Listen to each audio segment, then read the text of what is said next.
Okay, welcome to our meeting. We'll begin with our public participation at Town of Hatfield Select Board meetings. The Hatfield Select Board welcomes everyone to its meetings and all public meetings of the Town of Hatfield. All regular and special meetings of the boards and the committees of the Town of Hatfield shall be open to the public and shall conform to the open meeting law. Executive sessions are closed to the public and will be held only as prescribed by the statutes of the Commonwealth of Massachusetts. It is important to recognize that the open meeting law affords the opportunity to listen to the proceedings, but not necessarily participate. During meetings of the Select Board, an attempt will be made to find a balance between hearing from members of the community and conducting the required business of the Hatfield Select Board. For the public's information, this meeting is being recorded. I do want to begin by saying thank you to the DPW and our emergency services for working through this last storm. It was a big one, and there was a lot of work, a lot of hours put in by the DPW. And I do want people to know that they're still continuing cleanup, so they will eventually get everything done within a day or so. So want you to be aware of that. And those are basically, and again, if you can, clean your hydrants. That's what we've talked about. Clean your fire hydrants if possible. And those are my announcements for this evening. I don't know if my colleagues have. I'll just add, clean off your cars before you drive away too, please. I'd appreciate that. You know what I mean? I'm all good.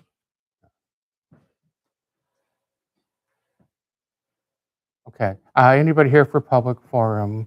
No. All right. I will take a motion on the minutes. I'll make a motion to approve February 10th, 2026 meeting minutes. Second? Motion made, motion seconded. Any discussion? No. All in favor? Aye. Aye. Motion carries. Posted business, we're going to be moving into budget reviews. This evening, we have with us the police department, fire and EMS, and council on aging.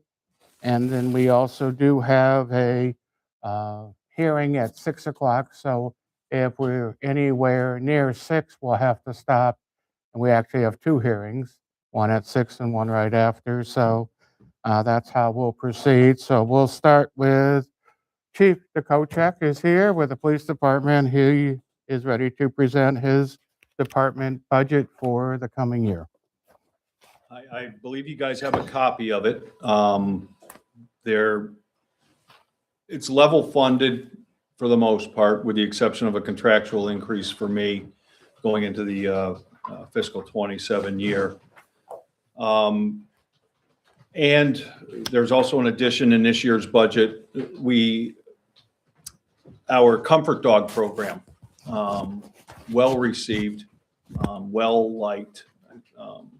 Officer LaValle uses the Comfort Dogs for different events around the area and in the school system. We have recently found out that we were not complying with the Fair Labor Standard Act, and it looks like many departments across the state were not, because the dogs are privately owned.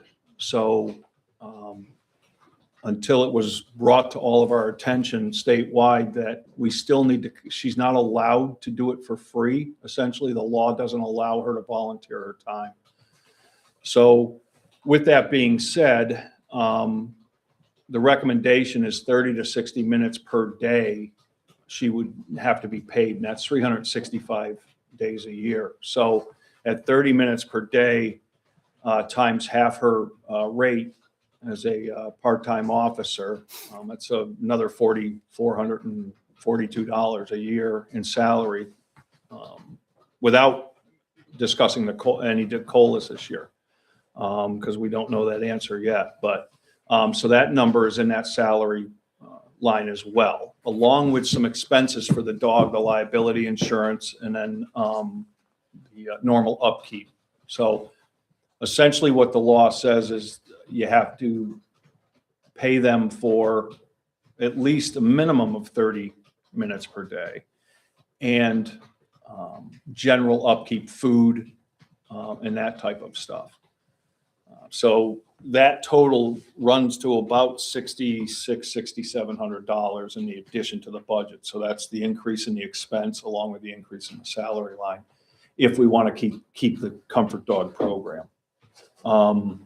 I hope we do keep the Comfort Dog program. I think it's a wonderful program that I think has a lot of support in town. It is, of course, an extra added expense, but I have spoken with the town attorney on it as well. He's gone over this, and essentially, if we go forward, we would write up a contract that the town would have with Officer LaValle and Luna.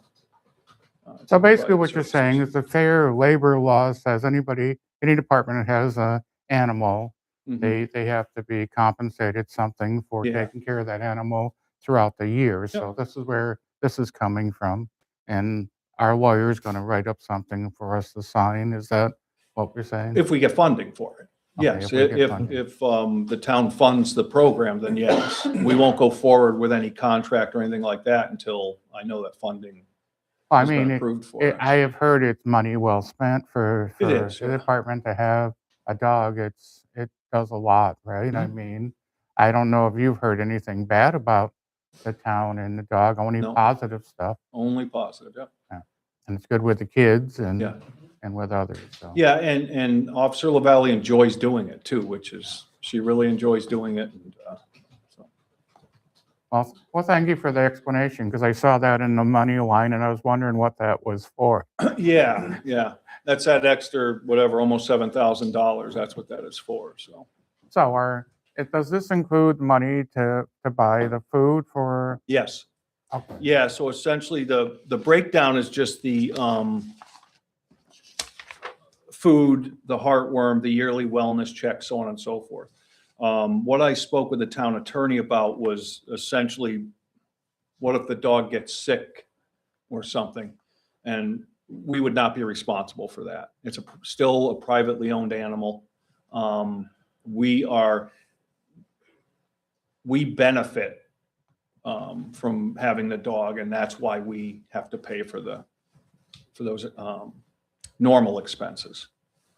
Okay, I mean, your budget request is modest. I mean, it was a very small percentage. And can you have any idea of your future department, anything you want to add that you may see coming at us in the next few years or anything of that nature? The only thing I can say about that is the same thing we've been discussing for the last 4 years, which is personnel. Nothing's going to fix our current issues except for more bodies on that police department. As everyone knows, we just lost Officer Johnson. He is retiring due to a medical condition. So we're down to 3 people working right now. That's myself, Lieutenant Phillips, and Officer Mons. So it's hard to cover everything with that. And there's unfortunately days where there might be no coverage. So the only thing that fixes that is hiring more people. But you can't hire more people without more money. So. Yeah, those are my questions. I don't know if my colleagues have any questions on the budget or No, anything clear on this? for Chief. I'm good. Nope, it's pretty straightforward. Yeah, well, we thank you for your time. Thank you. Appreciate it. Yeah, I appreciate you. Okay, we'll move to fire EMS next on the topic 1. Chief Flaherty's here to give us an update on his budget. Good evening. So we have our packet in front of you. I did submit 2 budgets. We'll talk about the 27 level service budget as requested. If you've had a chance to look through it, we just made a few adjustments here and there. At the end of the day, it actually only ends up being about a $2,727 increase, and that basically comes from contractual for myself. How we got there was part of this budget is built based off of the closing of North Fire Station, and I know that's a topic to come up later, and that helped us absorb some of the other expenses that were changed in the line. And then we moved some lines around on the salary side based off of the previous couple of years of expenditure. So ultimately, that level service is the only addition ends up being a little less than what the contractual agreement is. How many full-time do we have now? 3 counting myself. We did fund before for 4, right? So you're still struggling to find people to, It was never fully funded for the 4th position. No. It was discussed, but it wasn't actually enough money funding it at the end of the day when you put everything together. So other than that, fireside, that's pretty much the budget as you see it. I said, we have that other conversation coming up, and that could change that budget number, just that $1,200, depending on where that goes. Ambulance budget, that level service was just a $730 increase as it stood. And that was essentially just a little bit of expense due to the software program that we use. They go up, 3 to 4% every year. And that was basically to absorb that cost. And that would be coming out of the ambulance revenue. That would not be from taxation. So that's that part. What I do have that came up since I've submitted this, and it was actually only dated February 11th. Something that I think I knew it was coming. I've expressed it for a couple of years. But South County EMS, who is our primary mutual aid provider, they have submitted a letter as of February 11th that beginning July 1st, they are going to start charging the town of Hatfield for any mutual aid calls to town. And that is regardless of the call disposition. So as soon as they get dispatched, if they're canceled, no trip, whatever the case may be, they are going to charge a fee to the town of Hatfield, and that's $350 per call. Based off of the first half, of FY26, they have already come to town 94 times. So that equates to $32,900 if that was in today's, if this agreement was in place. So you take that out and it basically goes to $65,800 if you extrapolate that out for a full 12-month period. So that is definitely something that I have the letter here, and I gave a copy to Andrew. He certainly can get you guys a copy of it, but that is something that is going to be happening July 1st. So we are going to have to fund that. I guess we'll have to have a discussion on that because this is first I'm hearing of it. Like I said, the letters. Yeah, we'll have to sit down and 10 days try old. to see what's going on and how to I meet sent them a that. letter that they'd like to have a conversation with us. So I told them as we would talk. Chief is here tonight. We'll discuss this, and we should have some follow-ups and arrange for a meeting with Chief All right. Sparks. So, unfortunately, it was one of those things that I knew it was going to come at some point. Well, there was, I mean, lucked out. prior when you were here before, there was another company also did backup for us. Yep, we had used Pioneer Valley EMS, which is a private company in Northampton, for a number of years. We switched to South County September of 24, and that was essentially due to Pioneer Valley was not able to provide the service that we needed. Okay. They were regularly not able to send a truck. It was taking, on average, 22 and a half minutes for them to get to town. And there was a couple of calls that I was concerned with, is that they were sending a BLS truck to an ALS call. We had a party at one point. It was an unresponsive party, and the only truck they had, it was fine. They did send a truck, but ultimately that call really should have ended up with an ALS. Does South Transport. County have paramedics, or, I mean, because what do we have for paramedics in our town?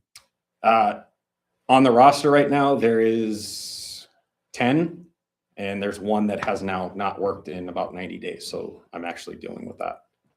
Okay, so when we have staffing for the ambulance, do we always have a paramedic, or is it just We do not, basics?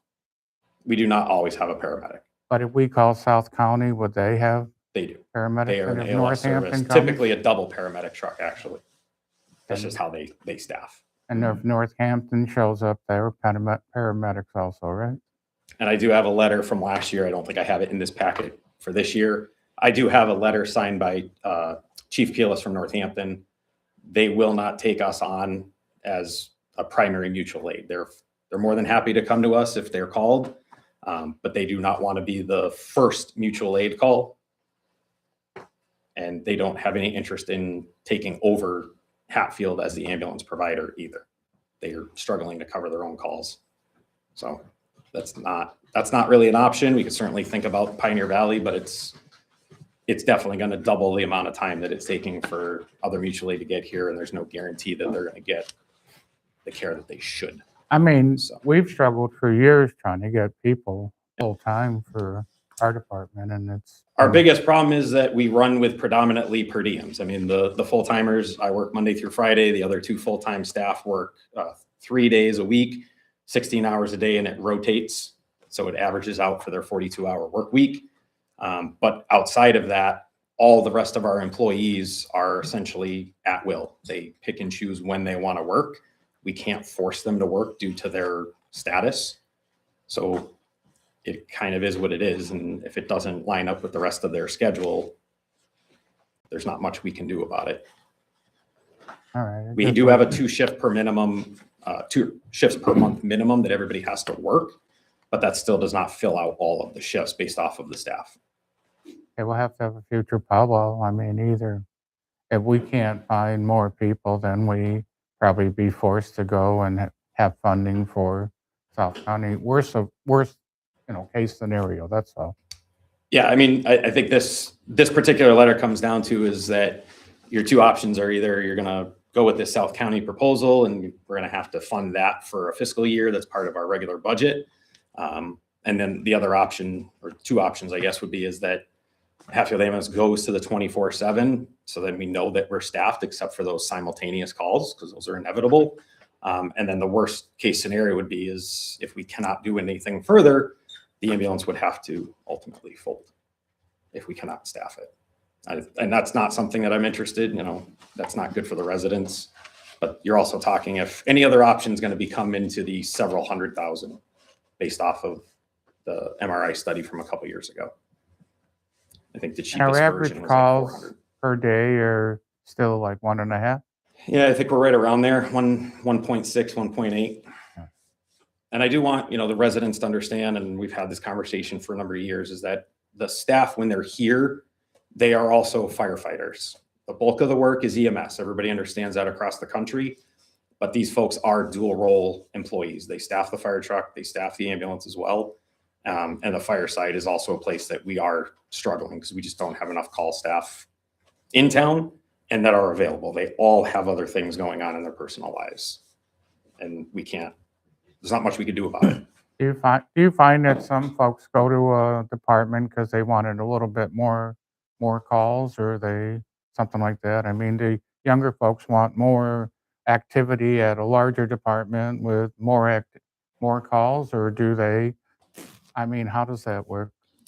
A lot of it does come down to the fact that people join the fire service for a 24-hour schedule because you end up working about 7 days a month, the way that the rotations fall. And anecdotally, from a lot of other people on the department who are full-time other places, they have said they would come here if they could have a 24-hour schedule. And that's a huge hurdle. And no, because it's hard to ask someone to work a 16-hour day outside of their normal shift Right. rotation. So So it's been a either- big thing. And a full-time schedule was, I forget how much money more is a couple 100,000. Salaries and benefits, I think last year was at 480,000 total. So that wasn't it. Compared to the 32,000, the increase would be. I mean, I'm just looking at. 70,000 for a year. Right. So- Yeah, That's it's just absolutely for going mutual to aid. cost you more if we were to go to a 24/7 model here. There's absolutely no doubt about that. All right. That I would never say that that's not the case, but this is also money that is purely going out. You're collecting nothing on the other end. So it's going to, whatever the funding source is. So it's when South either- County comes in, they get whatever they charge the person that they get plus $350 on top of that. Correct. That's what you're saying. Okay. Correct. As soon as they get dispatched, if they get canceled and they're still, in Deerfield or Whately and they got canceled, the town of Hatfield is still going to be charged the How $350. many ambulances does South County have? I think they own 3 and only 2 are currently in service. I think the third one is currently out of service. How busy is it? They only staff one 24 hours a day. The other one is either a 10-hour-a-day impact if they can get staff for it. It's not necessarily every day. All right. I don't have any other questions on your budget. I don't know my colleagues. Do you Nothing have else on any? the budget, no. And I did have one more. For the first time since I've been chief and the first time that I can recall, the emergency management budget is also going up a little bit just because of the code red system. So the reverse 911 system that we use, they have upgraded their entire platform. It was actually shut down earlier this year or the end of 25 due to a cybersecurity attack. So they moved into their new platform. There's a few new features. They increased the price. If you see the note on the side, I spoke with Andrew, and he thought it was a good idea to get the little bit better service, which included text messaging. Under our old platform, that was not an option. And with the way that a lot of people like their information via text. So your total budget for everything is about 503 or so, right? Something like that? I don't usually add them all Yeah, together okay. right off the bat. They're all on separate. Well, I know, but But yeah. I thought last year we were talking about for financial reasons, putting everything together. I don't know. Yeah. I thought that was a discussion. That was a we had. discussion, yes.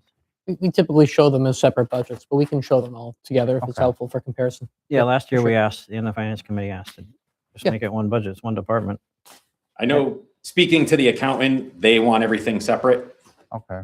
Because I was ready to start putting a lot of things together, and then the accountant's like, yeah, hold off on that. It is helpful to show ambulance separately because we show that coming from a different revenue source, essentially. It comes from receipts reserved for appropriation for ambulance. right. So being able to separate that out is helpful, but we can at least show what the whole cost of the department are. Right. I mean, we could have the separate budgets for the accounting purposes, but have one sheet to show the total cost of the whole thing. So it just makes it easier in my head. I'm not saying, I'm not a financial genius or anything, but if I see everything on one sheet, it makes it easier. And I think the last couple of years when we made it to town floor, town administrator did put them into only just, like a single line. Yeah, just so On there, people just put it understand together. it and they don't get confused. Yeah. That's all. I think it was just for the planning stages that if I Right. put it in one place, Okay. obviously what comes from ambulance revenue, it makes it a little bit confusing when you're setting the budget. Actually, you said you weren't fully funded to have 4 full-time people. Correct. If we, Missing. the hours did not line up, and it does kind of go back to what I've brought up for the last couple of years, is that the budget was still cut from 23 to FY 23 to FY 24 by just under $20,000. And that's part of that full funding that I would not have enough money. So how much would you need to fully fund a 4th person? Less than 20,000. I would need that 20 to make up the full difference because of the overtime, the holiday pay, and their base. Because I realized that has also now moved 3 more fiscal years. So you'd have to add another, whatever the COLAs were over the last 3 years to that. We don't really have a space to put another person just schedule wise that's going to be amenable to them, kind of what Luke was saying. The 16s work currently right now. We just don't have enough place to put another 40-hour employee within the current model that we run. So are you spending the money that you do have for the partial full-time person on something else? Nope, it's covering the difference now of the overtime and holiday pay when we've sent the last 2 full-timers to the academy, which is part of the full-time that they have to go to call vault. We're using basically the difference to fund those extras that were not funded for in the budget itself. So even if you were funded $20,000 more to get a 4th full-time person, then you wouldn't have enough money to send people to the academy. It would Because that's not what you're take dipping up out the of. full 20,000. The academy would not take up the full 20,000. The overtime, regular shift overtime, the holiday pay for all employees would make up that. But I'm saying if the extra money that you have for the partial full-time person, Mhm. if we added the 20,000 to it, you would be able to get a fourth full-time person, but you wouldn't be able to send anybody to the fire academy and do the other things that you've been doing with that extra money. Correct. So you wouldn't be able to send the fourth full-time person to the fire academy. No, no, another hire potentially would not be able to under that.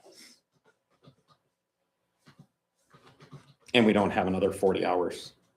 So the money that's earmarked for a fourth person is cushioning other things. Correct.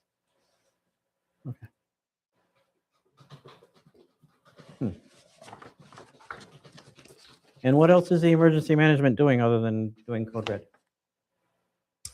I mean, as far as the budget goes, those are No, things what, that what are is it? in- What is that whole place doing? What do they do? So every so Are many they- are you years, we're meeting or reviewing, anything? Yeah. the hazard mitigation plans, the COOP plans. So those are offset by about a year each that we go through and redo those. I think I actually just brought the last round of the COOP plan to you guys about a year ago for approval. So those are constantly being looked at. And then, you know, other regular chores, you know, looking through grants and stuff like that, EMPG grants, processing those. That one's actually just came out again. Okay.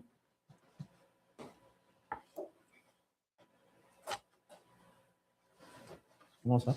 I guess we're all set. Thank you for coming and presenting your budget. Did you want to do a quick 2 seconds on the supplemental, or do we want to skip that until later? Because it's probably not something that's going to come to light. On the fire station we're talking about? No, it's just a supplemental budget. Oh, You should address it. I think it's important. Okay. All it was, pretty much the big crux of this was to do raises across the board, essentially for the 2 full-timers and the per diem staff. I did a quick little study up and down the 91 corridor between South County, Northfield EMS, AMR, and Hadley Fire. You know, they're the most close to us as far as size-wise and what we're doing. And I found that we're anywhere on a brand new EMT or a brand new paramedic. We're underpaying by about $3.85 an hour. Up to a seasoned person, we're off by up to $14 an hour to be competitive. So I had just thrown in to see if we could get it up there and add $1 to these folks.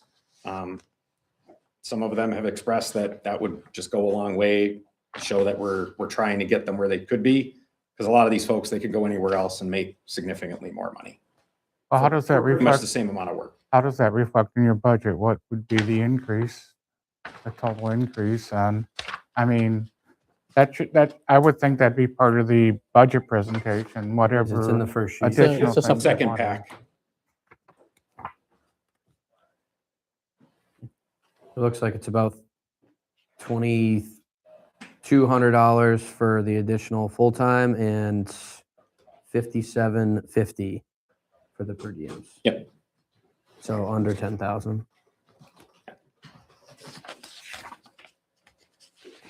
I mean, that should be part of the budget request. And it is. I mean, It's in the the chief supplement. followed the guidance and submitted, you know, the level, and then submitted this as an additional ask. So this wouldn't be considered if you felt like we couldn't go above the level funded budget. Yeah, well, It's just what was asked of us to submit the level service. Right, that's all it was, yeah.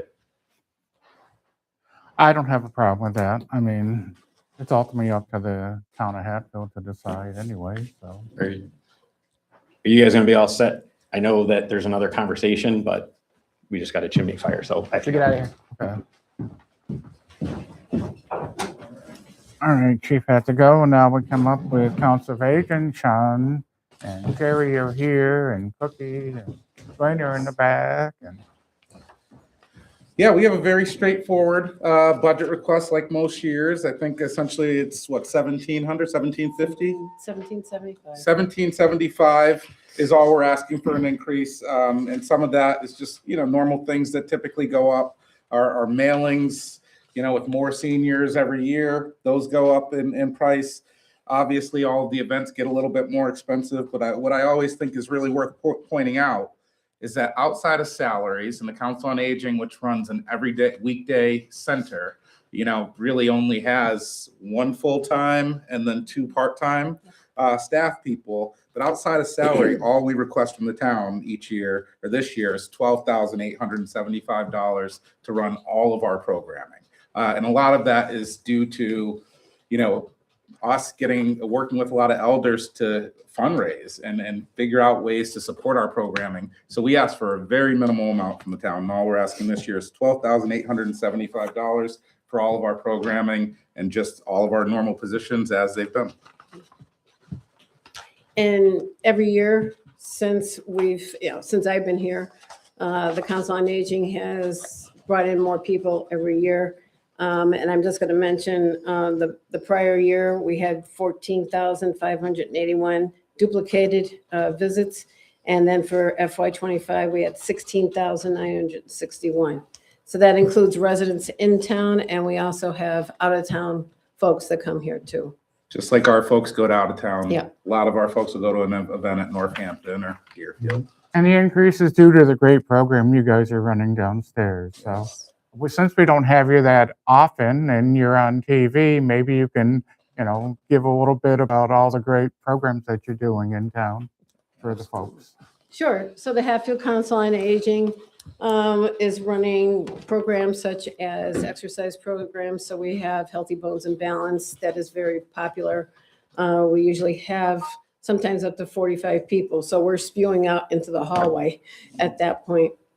We have our chair yoga exercises. Then we have our regular activities like bingo and mahjong and cribbage. And then my programming coordinator, she's the one that comes up with all the programs, and then she runs it by me. So every 2 months, we have to come up with something new. So, and that's, we look at other areas, other towns to see what they're doing. So, we'll get ideas from them too. Oh, plus you provide a great newsletter for all the residents in town. And, to and our keep them up on what's transportation happening. our transportation program is huge.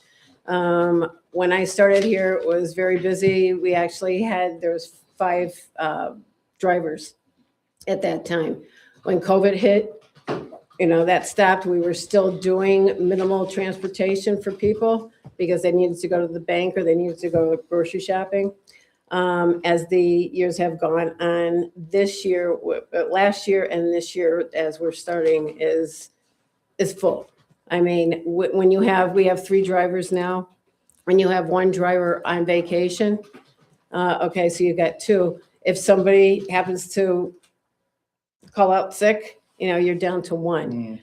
So like this week, we have 1 driver on vacation, and today one had to go out because his wife fell on the ice, so he had to bring him to the hospital.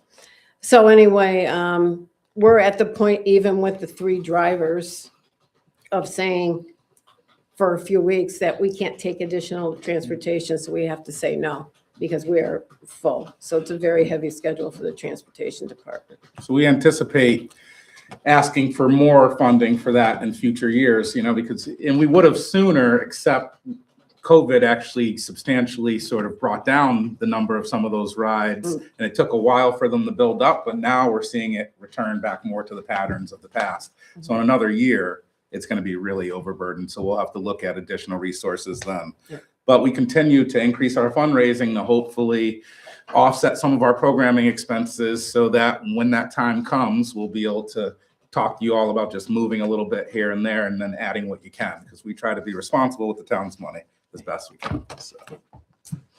I looked at your budget. It doesn't seem like a large increase at all. And and I do want to have the opportunity to say thank you for everything you do for the Council of Aging. You guys do a great job down there. Yeah, I have a great staff. I have my assistant director here, Cookie.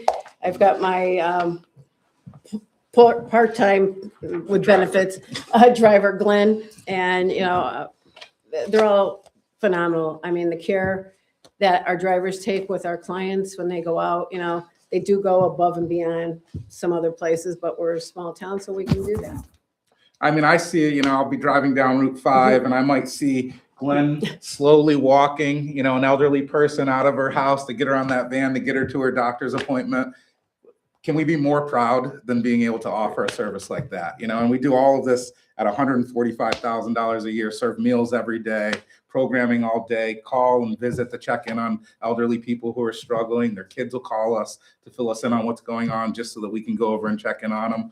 So Jerry, you're doing amazing work and we all appreciate it. Well, it's nice having a great staff because I've heard nothing but compliments of Glenn and Cookie over the years. So plus anybody else that helped you downstairs. So Great. it's nice to see that. Thank you. I don't have any questions on your budgets. I don't know if my I don't. This colleagues is do. clear cut. I like it. And our only change that would come would be dependent on your conversation later related to our garage. If anything were to happen to that, then we would want to revisit everything because we think that that would be detrimental. But we can talk about that later if you'd like, Well, I mean, that's going to be unless that's the next thing. our next Yeah, topic. right. So while you're here, Well, I know the fire chief isn't here. Yeah, um, yeah. But if you guys want to come up and say anything.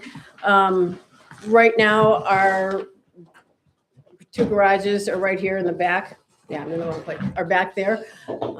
We've had those now since 2011. So in 2011, at the September 9th meeting of the Board of Selectmen, it was stated in there that by Chairman Lesko suggested an alcove at the join of the ambulance and garage. The board discussed the occupants of the bays, 2 for the COA, 1 for the DPW police, 1 for fire, and then 1 for storage. Nothing to be put in the COA bays except for the COA. Police department needs a heated bay and uses a small changing room in the ambulance building. So when there was talks, or Andrew had come down to speak to me, that there was talks about maybe moving us up to Elm Court. We already looked at, so we haven't had any conversation. This is the first time I've seen this on the agenda. Oh. I mean, there might have been suggestions yeah, to it was very- brought up. but This this is the is first the time we're first discussing. Yeah. official conversation we're having about this. Great. And it's the first time I've heard about this. So I'm still trying to figure out pros and cons on this. I'm not prepared actually today to make any decisions myself. Mhm. My colleagues might be, but I just want to take a little bit of time to look at this and see what we need to do. Because I know on one hand, a fire safety vehicle needs to be protected. And on the other hand, we have the Council of Aging that was promised the bay. So those 2 things clash. So we as a board, today we're starting conversations. So I haven't come to any decisions. And I don't know if my colleagues have, but I think we have to investigate this a little bit Mhm. further so we make the right decision. And it's either going to be a decision that both parties don't like, or it's going to be a decision that we can all agree upon, or one party's not going to, I don't know yet. I can't tell you until, I mean, I just read this on the agenda and I'm the type of person, I hate to make a decision right away when I first read something or understand something until I've had time to think about it and review things. So I think this is the beginning of a discussion right now. And I'm going to open it up to my colleagues to voice their opinion. I don't know if they have an opinion yet on this or not, or if they're in the same position of wanting to wait and try to figure something out. Oh, I guess I'll say that I do have knowledge of this, and a lot of it spurred from a couple months ago when we were trying to figure out what we were going to do with the Elm Court building. And Marlo, Andrew, and myself, we had met Chief DeKoschak up there and talked about potentially a move of the police station to Elm Court, which would then free up bays down here for the fire apparatus to get moved. And ultimately, after meeting with an architect, it was decided that that building really can't be retrofitted in a cost-effective way to be able to move the police up there. So then some other ideas were kicked around of what we could start using that building for so it doesn't sit vacant. And one of the things that was brought up was potentially moving the COA up there since it's mostly dry heated storage. You wouldn't have to build out a facility to have people working out of it. So that was something that was kicked around in a very, very just casual Yeah, manner. I understand that, but I mean, this is the first time I've heard about the fire station in North Hatfield closing or Same here. or wanting to close. I mean, I've And the we've idea been in was to try to discussion of have the- other options for that building. Yeah. But this is the first time on the agenda was told that the chief now would like to close that station to save $1,200 for budget and make it easier to access the fire truck. Right, and the idea was to have the chief here to kind of bring that to you, and also have COA here to tell you about, you know, their needs for that space, so we can take that in tonight. No decisions needed to be made tonight. It was just a chance to try to hear, you know, what both departments were looking for and why it might be advantageous for fire. And certainly, there's an interest in potentially closing North Station. Operationally, it doesn't make a lot of sense for them to have folks having to come from two different centers. For the folks who are coming in from out of town, it's less convenient than going right to 59 Main. So there's, you know, some issues there with both operations and then timing. You know, they're concerned about being able to get quickly to scene of an emergency on a timely basis. So there'd be some operational improvements there by going right to headquarters instead of having this extra facility. And they'd be looking for one of these bays to park one of the pieces of apparatus, just because that needs to stay unlocked and needs to stay covered. So that's the interest from the fire department. At the same time, we do have these two bays that are being used by the Council on Aging for their vans. So we'll need to make some kind of decision at some point about how we want to use the resources there. We could keep the North Station open. We could see if there's another facility that makes sense. There's lots of options to consider, and I think, you know, compiling some of those questions you have tonight or asking any questions of the COA would probably be useful use of time at this time. We've looked into the space and we don't believe it would be suitable at all. It's somewhat frustrating for us to hear the discussion because of how much the COA over the years, you know, whether it's the need for a new center, we can't afford a new center, guys. Just be okay with it. Okay, we'll be okay with it. Very small programming budget, you know, $12,000 a year. Get out there, fundraise, make it work. Okay, we'll do it. You know, we just want to be able to easily access our vans that are used every day throughout the day to do very important things, taking people to medical appointments, grocery shopping and whatnot, and not be in a garage that doesn't have an electric door, that has a dirt floor. You know, like it just, how much are we going to push the Council on Aging aside? And that's what it felt like initially hearing this. It feels better now knowing that it wasn't some large discussion. We thought that maybe it had been a larger discussion that we just weren't included in on. So we do feel better about it now, but we certainly don't think it should even be deeply considered at this point, because I'm not understanding the need based on what I've heard. If the need's to save $1,200, I don't know, maybe we have some more alternatives. But. Well, I think it'd be helpful to hear from the chief just how much it does help for the operationalizing of their emergency response. And I don't know if anyone else here has thoughts on that. It's helpful, but I was hoping I have everyone in the room, and we don't have that, unfortunately. Yeah. But certainly, I point mean, taken. we have firefighters here this evening, so I mean, I'd be happy to speak is to all it. the equipment for everybody at the main station? Yes. So no There's- matter what, you there's got to one- get. There's the one equipment. firefighter who has a set of auxiliary gear at the North Station, and that is myself, Okay. because I'm the closest located person to that. So, and on top of it, it's a set of gear that's 5 or 6 years out of date at this point that I use simply so I can get the truck to the scene, and then on top of that, anything else additionally, the other firefighters would step in. How often is that truck used when this truck rolls? Well, so it depends on the time of the year. So there's only a few trucks that we have that can fit into the North Station bay because the door is so small. So that would be the brush truck or our new engine 2. And when we took a lot of care building out the new engine 2 so that it could fit in that bay if it had to, which at this point it does.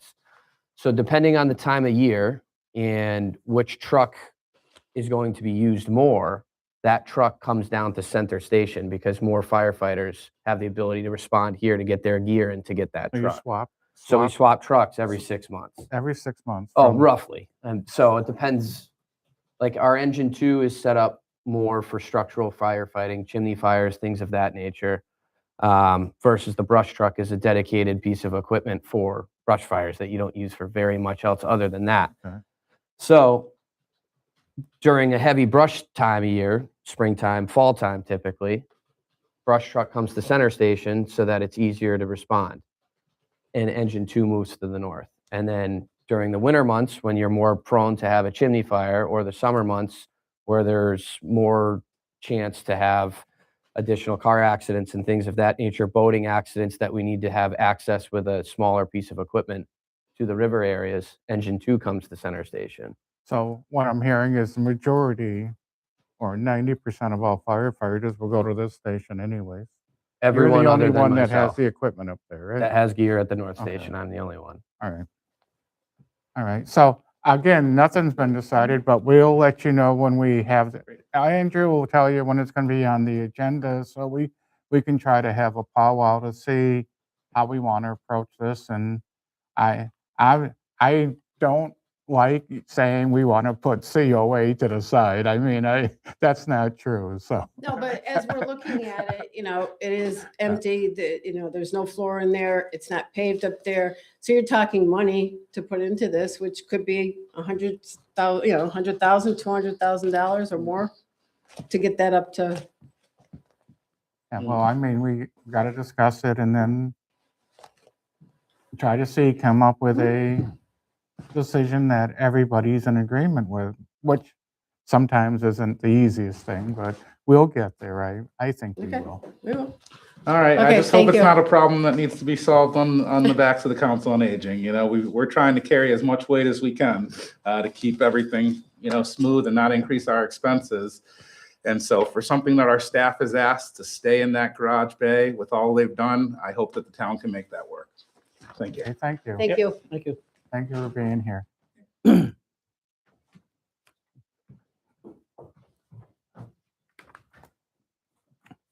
Let's see, we have a hearing in 6 minutes, so I don't know if that gives us enough of time for topic 3. Would we be open to moving to Marlowe's updates? Yeah, Because he might need to we'll go go to Marlowe's upstairs updates. for a meeting soon too. Is it all right? Not a real long update this month, mostly on projects that I've been overseeing or working on. As far as what I've been up to, we're working on the highway materials and services, bids for FY27 for the FERCog. Had a conversation with Andrew, and there's sections that's bid for us through the FERCog that can handle our parking lot paving coming up, rather than Andrew having to procure the whole thing. It's done right through FERCog, which we're a member of. So I'm going to go down that route with that.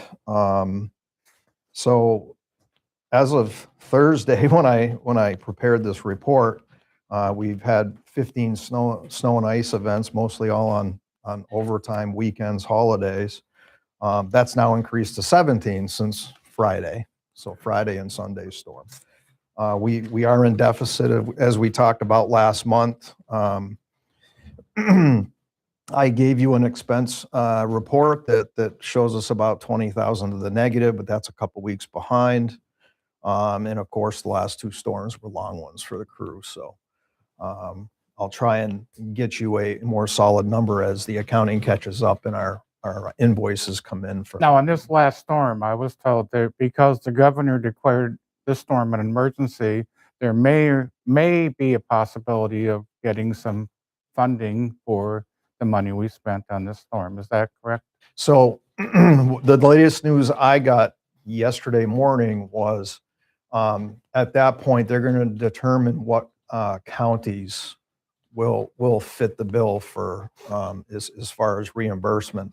Going into the storm, it looked like we were going to get a lot more than what we did. So I had the staff, I've been through the drill before on these things. So we tracked fuel time, materials, all that was tracked by Dwayne and the highway crew and the rest of the drivers. So we have the information if Franklin County is considered, but it doesn't sound like it at this point because we didn't get the amounts like Fall River and other areas with 35 inches of snow in there. They still have a bunch of roads closed and power out, but I'll keep an eye on that to see if we're offered. And Yeah, if well, that's the case, I'll never fill know, the forms right? out. Yeah. working with the chief, fire chief. So, Take whatever we can get. yes, absolutely. So just to move on to the day pond, the dredging is complete. The outlet pipe's been installed. They're going to finish up hauling this week, the stockpile of what was dredged and is decanting. And then they're looking at early spring as soon as they can get in there for a final cleanup. Because as you know, it's been pretty muddy down there with the freeze-thaw cycles. So that's kind of where we're at on that. The boilers at elementary school, right now, the valve was cut in on February 18th during school vacation. And then we're looking at, this got pushed out unexpectedly, but the shipping of the new boilers are due to happen on March 20th. Adams Plumbing is working with the manufacturers, to try and get them to us sooner. So that's kind of where that project's at. Pavement management, all the front end work's been done. And as I stated in the report, we just have to wait till spring because roads look much different now than they do in the spring when they settle back down from frost, so on and so forth. Asset management sits as it has the last couple of months on the report. The grant is pretty much where it's at. We haven't heard anything on it. The new F-450 water truck was delivered 2.5 weeks ago. Currently, we're waiting on the over-the-guardrail mower and the swap truck, and they're expected late spring. I'm hearing May, June timeframe. Facilities, I just wanted to give a shout out to Max Bartlett. He's done some painting here in the town hall in the clerk's office and some patching of walls. And he did 2 rooms in the hallway at the library. It's good to have different, the staff have different traits and skills that they can use because it's a big savings to the town when we fit it in between snowstorms. I'm glad we didn't take on a lot more. It wouldn't have worked out so well, but that's about all I have unless there's. That's perfect because we're almost at 6 o'clock where we have to have our hearing. So, And I got to run upstairs. okay. Yeah, I know. Thank you. Thank you. For hearing, please come forward and state your names and welcome to the town of Hatfield. And I will open up the hearing at 6 o'clock and I will open to discussion. So if you want to, state your names, what you're doing and. Yes, certainly. I'm Attorney Roger Lipton, and my office is in Northampton, and I'm representing the petitioner here, who is under contract to buy the Hatfield Market. And to my left is my client, Mr. Christian, who's going to be the manager of the store, which of course has a liquor license. We've submitted the application on the state ABCC form through your board secretary, and advertised in the Gazette 10 days before the hearing as required. My client has the TIPS certification, which we've also submitted. There's not going to be any change in the hours of operation of the sale of the liquor, which is currently, per the license, 7 days a week. The owner of the building has given my client a lease. With my client here is his wife, who's a 50% owner in the corporation that we have formed, which is actually going to be the technical owner of the license, and that's called Zanex Corp.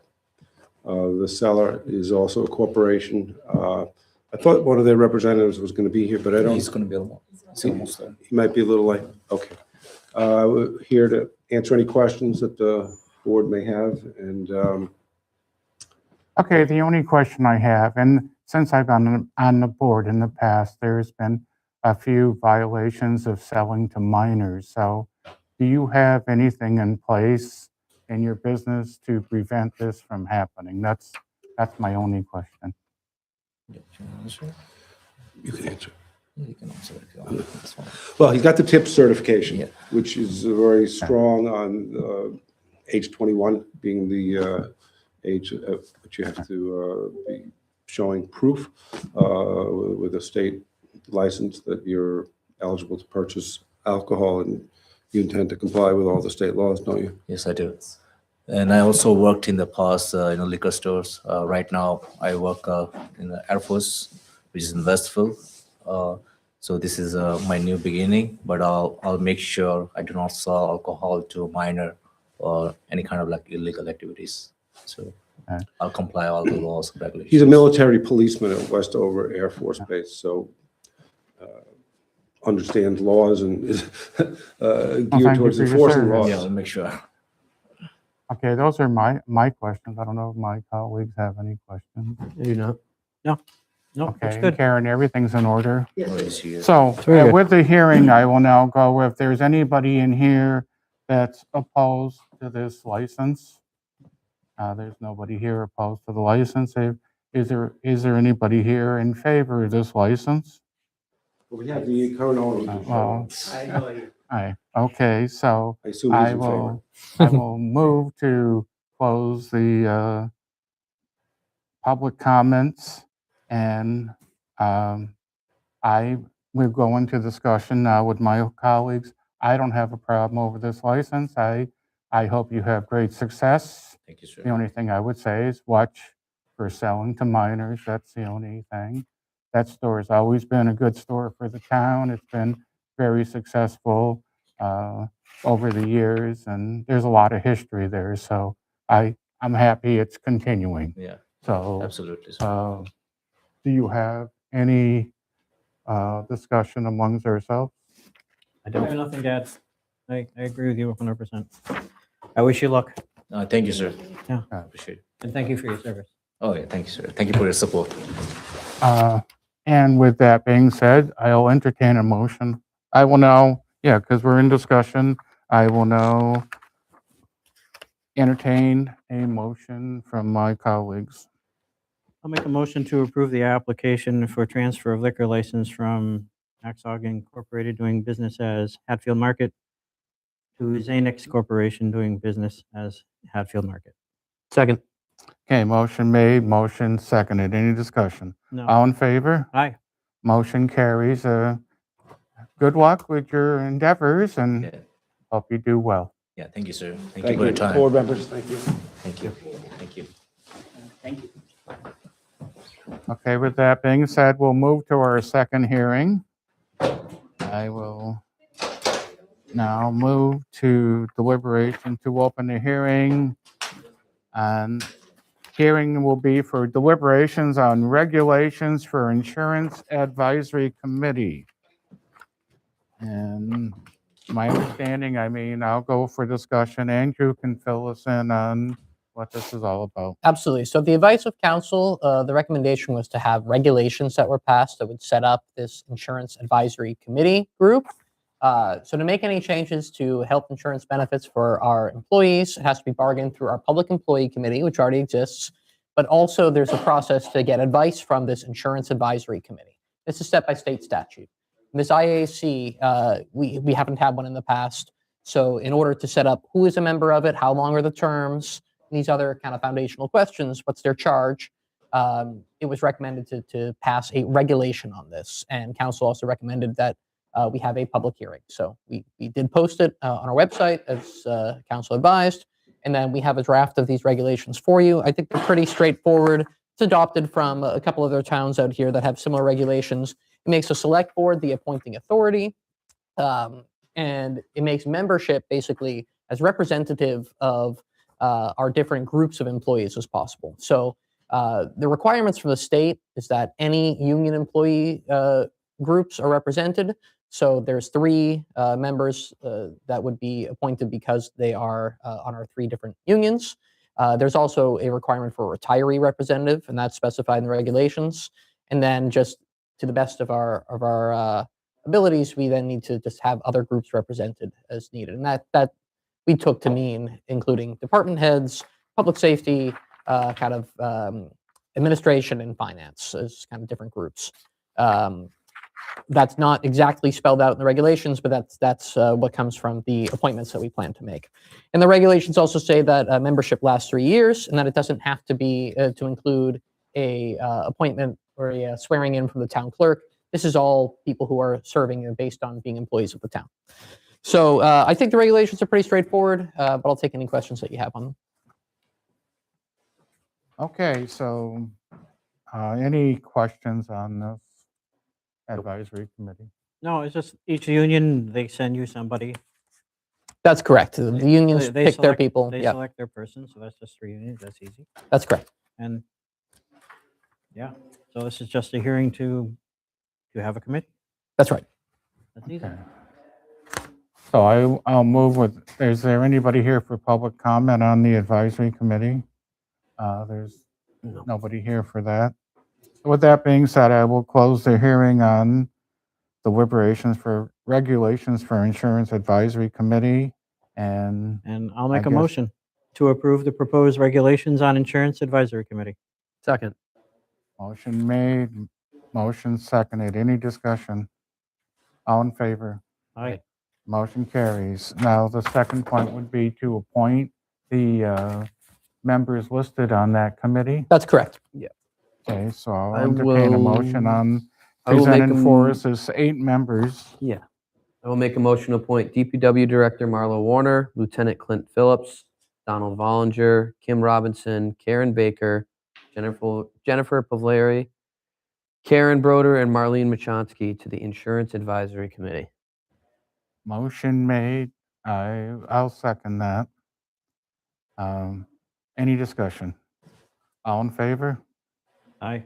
Aye. Motion carries. Very good. Or you have an abstain? You, No, I said aye. oh, okay. I didn't hear you. Aye, Sorry. My apologies. All right. Okay, with that being said, We do have the chief here if we want to yes. discuss we will anything go else. back in to North Fire Station. the topic on the closing of the fire station. Sorry about the Okay, little, we had a discussion with the information. COA while you were gone. I mean, they expressed their concerns, and this is the first time I'm sort of hearing it in public comment. So you can give your comments, I guess, and then I think we have to have a future meeting on trying to come up with a game plan and a decision. So I'll let you give your explanation of the closing of the fire station and So the reason why this topic came up was to close the North Fire Station, which is the single bay garage that's currently at the property at Norse Farm. It really came down to mostly a logistical concern for the department. We move trucks depending on the time of year, and we had a few calls that ended up requiring the truck that happened to be on that end of town. And the responder was coming from ultimately the center part of town. So it required them to come to Center Station, get into their gear, go up, get that apparatus, and then they happen to be responding to Elm Court for one, and the other one was down to the Notch. So it left for a bit of a delay in that response to actually get the apparatus down there. And then the other part of it was just operationally, due to the limited number of folks that we actually have as call members, there's really nobody that's at that end of town anymore, so they don't respond to that station to ever grab the apparatus. All the rest of their gear is down here at Central Station in their lockers. So operationally, there's nobody there, and logistically, if we have to go and get that piece of equipment, there's always going to be a delay. The 2 different nights that happened, it was the same gentleman that responded. It was one of the deputies. He was the only responder, so he had to come here, get changed, and then ultimately go up and get the other truck. So it's really the reason to close it. The reason why we chose down here is would centralize everything. All of our apparatus would finally be in one spot. And it would also save a little bit of money. Ultimately, as I presented earlier, if we keep North Station open, it does affect the budget. It's not a high number. It's obviously only $1,200 a year for rent, plus whatever the propane costs are. So there is potentially a little bit of savings in it. And the reason why it's down here is just for the fact that, fire apparatus, they don't generally lock. They don't have keys for most of it. And then, so they can't live outside, and they also have water in them. So when we get to this time of the year, we can't really do much about it unless we're going to drain them and put the truck out of service. And then it's still not good for any of the diesel motors to sit outside for long durations of time.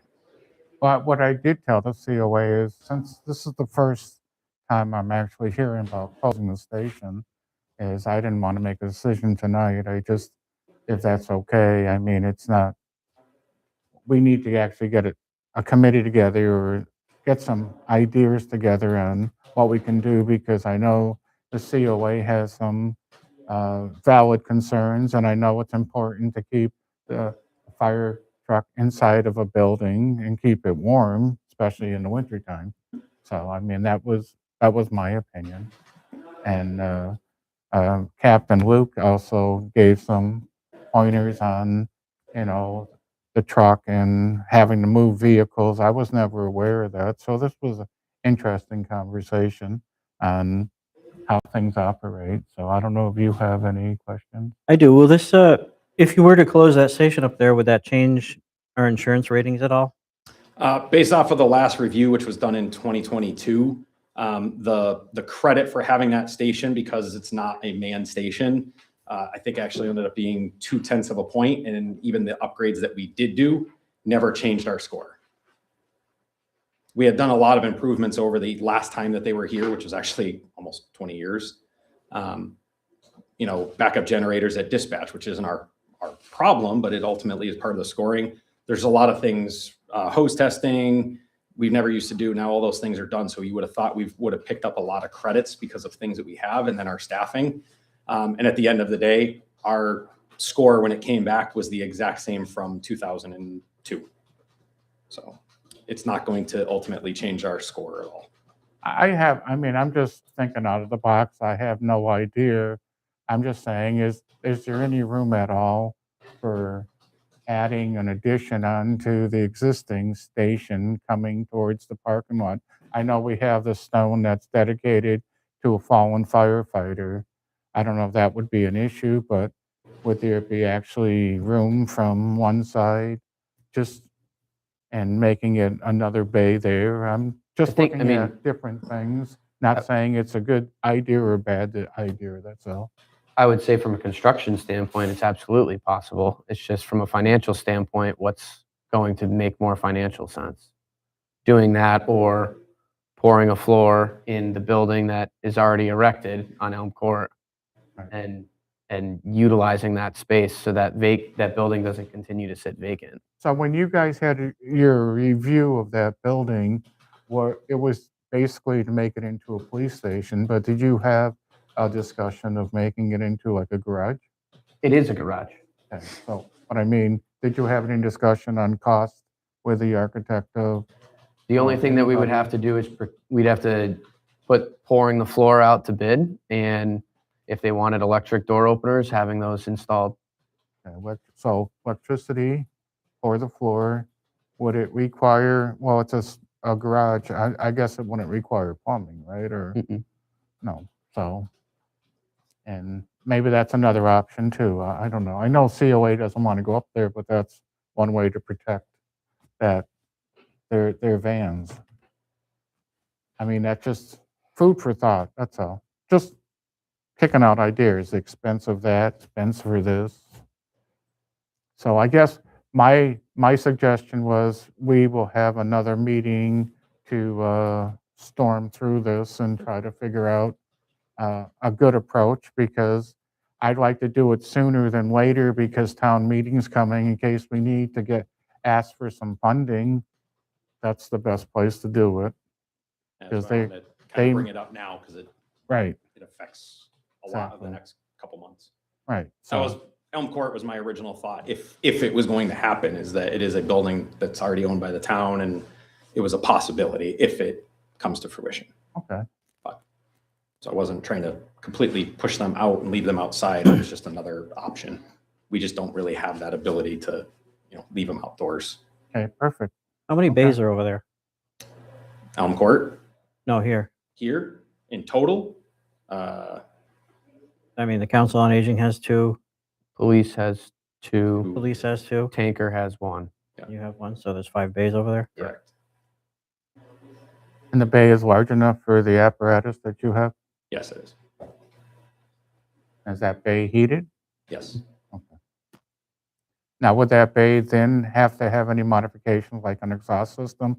We don't have exhaust on any of our other Okay. apparatus. We Just have on the ambulance? We have a couple of fans in the main apparatus bay, but where the ambulance is or where the tanker are, which are in that rear building, there's no exhaust capture to it. Any electrical plugs for anything that might be needed? Plug's already there. We would just transfer the extension cord Okay. that's already at North Station and plug the truck in that. So at this station, there's 3 pumpers, 3 engines? Yes. Engine 1, 2, and 3 are over here. And what's up at the other station? Right now, the brush truck. And the tanker is the other bay that you have over here. Correct. So we brought the apparatus down there. We need another space for COA or and if we fix up Elm Court, then either police can store vehicles there or COA stores vehicles there, right? But the Yeah. police station's here, so Right. they probably want their vehicles local and I think part of the thought of potentially moving the COA storage vans up there is also to kind of put that project to bed, in a sense.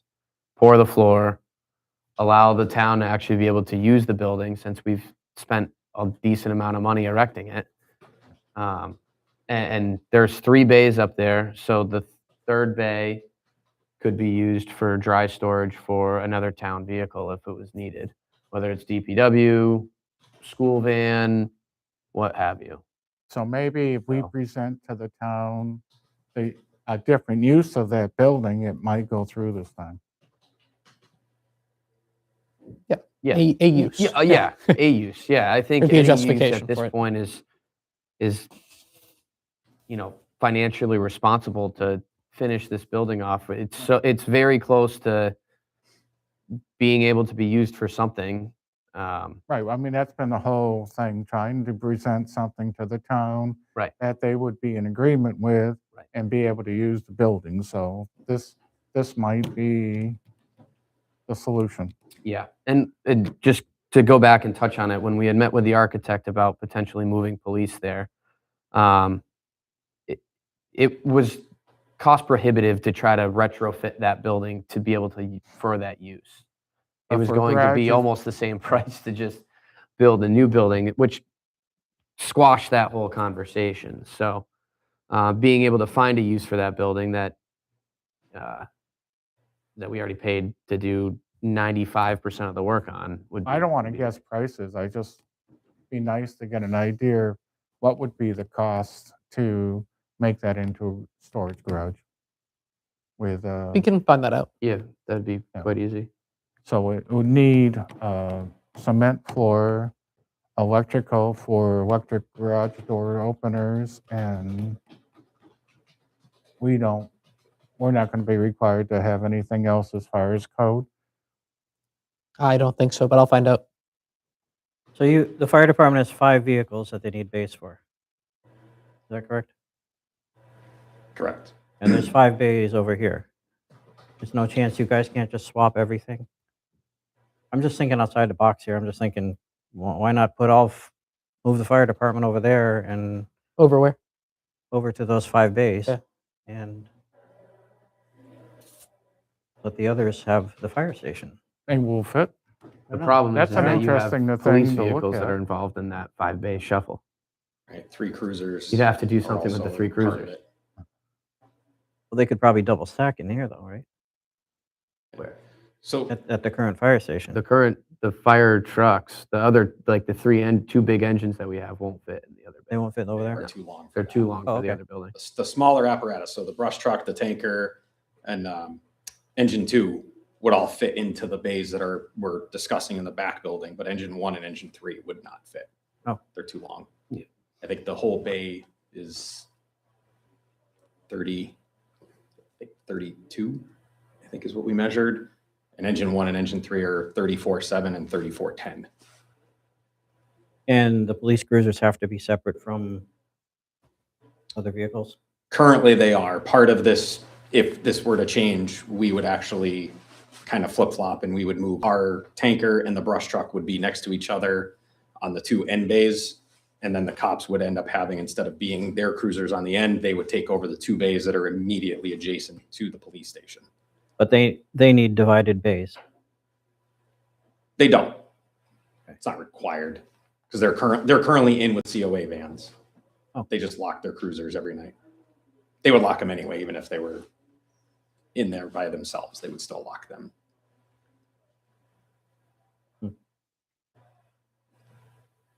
Could one cruiser be outside? I don't know. I mean, if the move happens, the police would be completely content. They're actually just moving from one bay with double park to a bay closer to their office area, double parked. That would be pretty much just a wash, essentially. We would switch tanker and their two cruisers, those two bays. And then the brush truck would have to go next to it. Okay, let's give it more thought and bring it up again at another meeting, and Sounds but good. sooner than later, especially we want to get Elm Court done, and the storage will need to bring that to town meeting, and that's got to be done a lot sooner than later. I Yep. mean, maybe that's an idea anyways, to still go ahead with Elm Court, make it into a storage facility for vehicles or something, whether or not, I don't know. Yeah. Okay, so thank you. I'll let you go. Thank you for accommodating me when I return.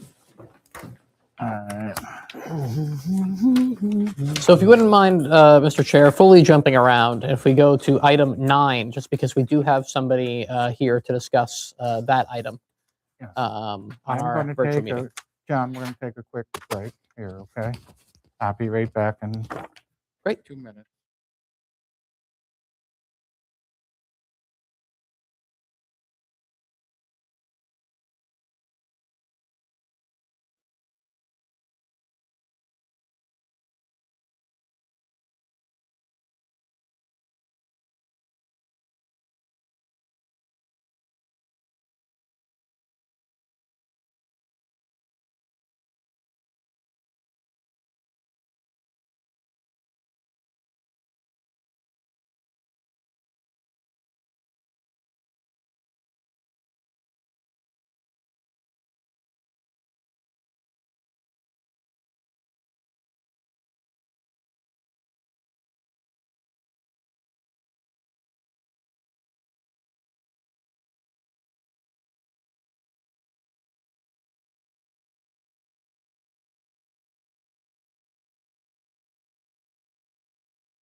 Okay, we're back. Yes, we're skipping along. And Yeah, we w- have another presentation. We can go over right? to item 9. This is a very brief presentation, a quick introduction to affordable housing trusts. I've given you a handout as well. You can look through. Basically, think of this as to read after this meeting. I just want to give you a quick introduction.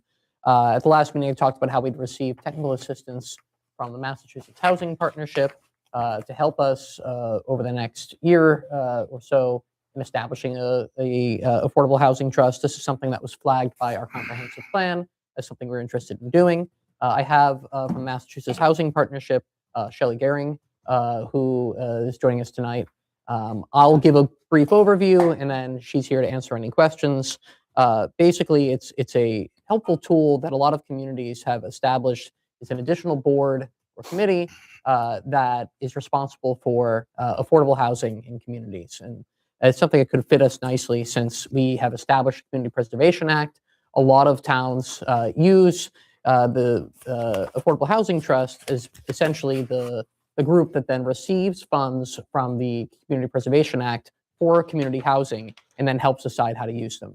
And we're seeing the use case of that right now because we have a pretty in-depth application to our Community Preservation Act committee on an affordable housing project. And they've had to become housing experts pretty quickly overnight and try to adjudicate this application.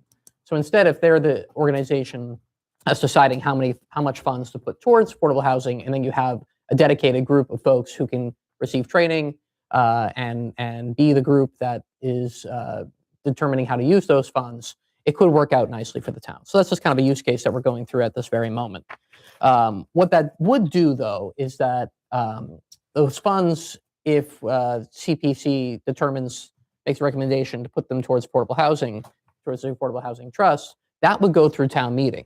But then once those funds are in the hands of the Affordable Housing Trust, no further town meeting vote is needed. So you need to feel comfortable with this group, making sure that they're have a good set of policies and making good decisions about how to use that funding moving forward. It's worked really well in a lot of towns. Affordable housing can be a contentious subject, so it's something that you would have control over the group in the sense that you appoint their members. It would all be selected by the select board, and the select board would also be represented on the committee. Typically, always the community's chief executive officer, so in this case, our select board chair, would have to be on the board, and a member of the select board is required to be on the board. So there's kind of two options when establishing an affordable housing trust. You could either set your own bylaw that would then create what the board would look like, or you can accept the state statute. The state statute says what the powers of the group are. It says who the membership is, essentially 5 members, and that also includes the chief executive. And then it would then kind of fall to the group to set any regulations that they want to. But the statute overall is fairly narrow and sets things up with these specific powers that are in the statute. So typically, affordable housing trusts have a few different actions that they take. They can put a contribution from the town into an affordable housing development that's coming up. They can make contributions towards that as a public subsidy. And they can also run some pretty interesting programs, including down payment assistance, if that's something you're interested in doing. They can run programs for folks who are aging in place to do home renovation. I've seen that work before. There's a number of structures that they can take, but number of different actions. But it can be a helpful tool towards supporting affordable housing, since it's something that we're looking to do more of, and it's a good use for some of these CPA funds. So I'll pass it over to Shelley if she can hear us and speak. If there's anything she wants to add to my brief introduction, then if the board has any questions, we'd love to take them. Hi, Shelley. Hi, can you hear me? We can. Yes. You turn that up just a little, and then we should be good. She, if you can tell her to unmute herself. Oh no, we She's heard her unmuted. speak. We could hear her. Oh. Go ahead, Shelley. If there's anything else you want to add. I'm sorry, what are you wanting to address? Sure. So I just gave a brief introduction to kind of how the trusts work. If there's anything else that you think we should know beyond just the general powers and how some towns have established different projects for them, or different projects using affordable housing trusts. But I think we're probably good unless this group has any questions. Okay, so I think you gave a really great overview. I don't have a lot to add, just to point out that some questions might be, if you have CPA, why would you need a trust? And it can just be beneficial to have a board that's focused exclusively on affordable housing, as well as that has a bit more flexibility as did volume Andrew mentioned, that the trust could potentially act as a move more heavily in the real estate market if a development comes up and not have to necessarily wait for town meeting. If the trust has CPA funds, it's still bound by the restrictions and the purpose of CPA that's in the trust statute. So there's still that protection in terms of CPA, and a select board member is required by statute to be on the board. It's very much a municipal board. It's not independent, separate from the town. But the intent of the trust board really is to help implement and support town-identified housing goals and needs. It is another board that you want to be able to fill, so you just need to be thoughtful about that and not restricting membership too much because of wanting to be able to keep the board fully seated over time. But Andrew gave a really good overview. So unless there's specific questions, that's mainly what I would add. Well, the only questions I would have, I mean, we're a small town. We don't have like departments that deal with, like housing and all this stuff. So is it grants available to assist, or, you know what I'm sort of saying? We're not like we don't have a department that deals with all this. So how does that work if we need to get a plan together? Is that where you guys come in to work with us, or?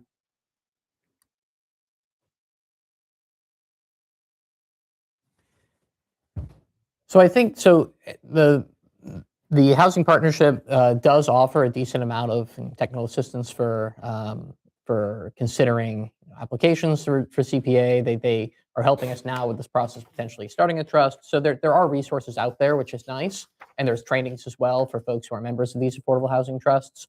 So there's a good number of resources that are out there that could help us, because right now we don't really have a group that's just focused on affordable housing. We do have our housing authority, but they're really just focused on running the Capital Long project.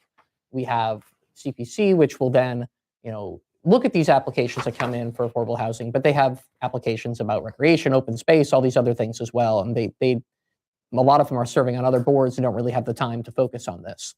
So what it would do is give us a dedicated group that focuses on affordable housing and can weigh the pros and cons of different projects that could come up to them, and could interface directly with staff here that do work on these issues as well. So they can move a little faster than CPC, because once funds are in their control, they don't have to wait for town meeting. They could do it throughout the year if something like Habitat for Humanity or another group comes up with a good project to move forward with. So there's pros and cons of doing it, but if it's something that we're interested in trying to invest in more affordable housing, it could be something that works well for us. I mean, like with CPC right now, the applications are closed. So it's like they have money for affordable housing put to the side, but there's never been anything presented.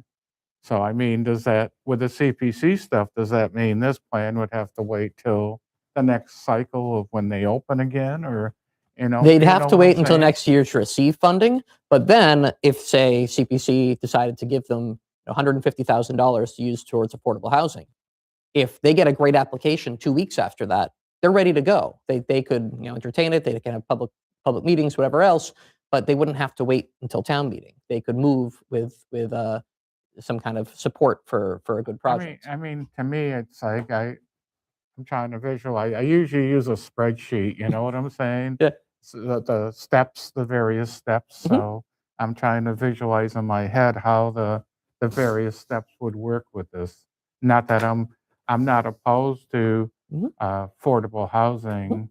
It's always been a big question in this town, because the thing is, we want to build up our schools, and in order to build up our schools, you got to bring in more families, the younger families, you got to have kids, et cetera, et cetera. But I've never seen, like, we don't have any kind of like a process where we can actually get something accomplished with affordable housing. You know what I'm saying? Yes. And so it's like maybe would this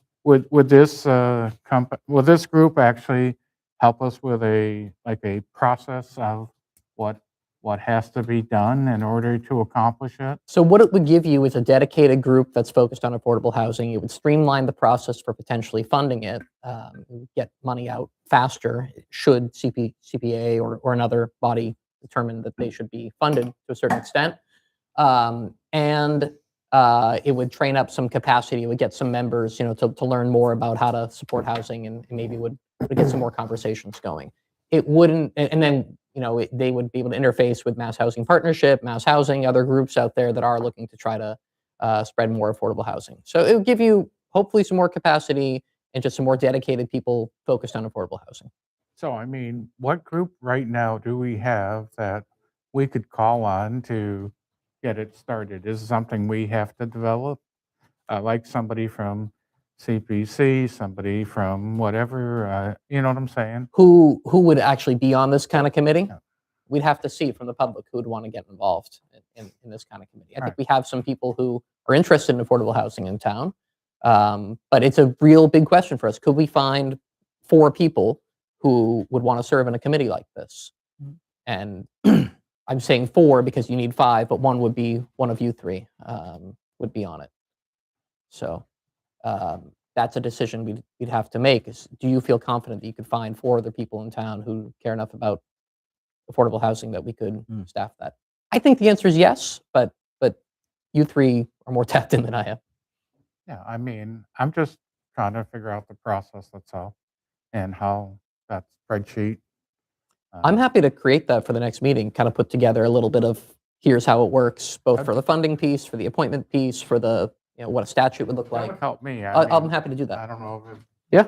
Yeah, just, Yeah, just how this committee would fit in with all that stuff. I agree with that. I don't understand how they're going to fit in at all, Sure. or how And I it'll mean, be if- helpful at all. yeah, and if the committee comes up with something, then does that mean CPC will go back in session to work with us, or? I think the Will big they- portion of it that Andrew touched on was that by creating this trust, it would then be funded, and there would be a certain amount of money that's allocated to it.